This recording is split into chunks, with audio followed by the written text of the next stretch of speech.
তাইলে হয়তো মাওলা আমার ঘরে খাবার আসতো না, রিজিক আসতো না।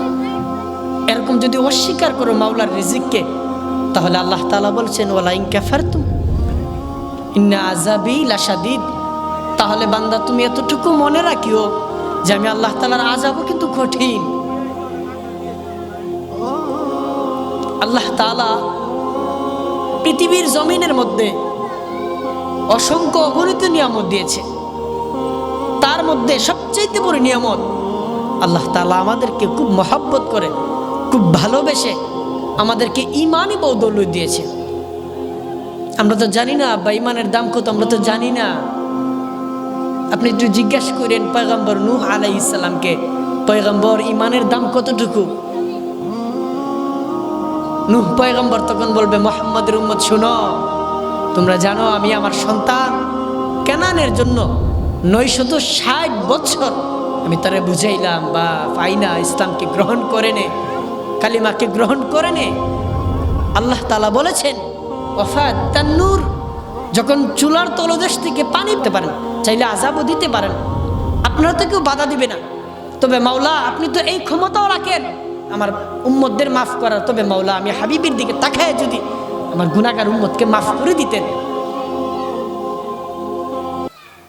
এমনভাবে কাঁদছেন নবী।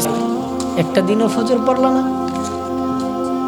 শনিবার রবিবার জুয়া, মদ, আড্ডা, জিনা, বেবিচার, নাফরমানি, এত গুনাহ আমি আমার মালিকের সামনে কেমনে বলবো? মাওলা আমার উম্মতকে মাফ করে দেন, কেমনে বলবো?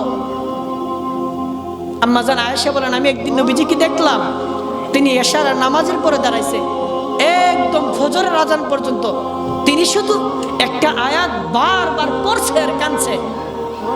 আল্লাহ নবী সাল্লাল্লাহু আলাইহি ওয়াসাল্লাম বলেন, কোরআনুল কারীমের মধ্যে আছে, বুখারী শরীফে তো এই আয়াতটা আছে, প্রত্যেকটা মানুষ দুনিয়ার উপরের পিঠ, দুনিয়ার উপরের অংশ, দুনিয়ার উপরের ঘর সাজাইতে আমরা সবাই ব্যস্ত, কিন্তু পিছনের পিঠটা দিয়ে একদম খালি। আল্লাহ যেন বলে, বান্দা দুনিয়ার উপরে পিঠ সাজাইতে এত ব্যস্ত, কিন্তু আল্লাহর কসম মাটির নিচে আর একটা ঘর আছে, তার নাম কবর। এটা যদি আমরা সাজাইলাম না, এটা দিয়ে একদম খালি রাখলাম। দুনিয়ার উপরের পিঠ, ফার্নিচার, সোফা, খাট সব দিয়ে সাজাইলাম, কিন্তু মাটির নিচে আর একটা ঘর আছে, তার নাম কবর।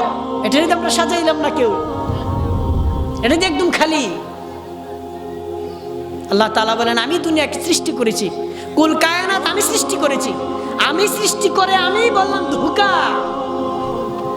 আমি সৃষ্টি করে আমি বলেছি এটা ধোঁকা।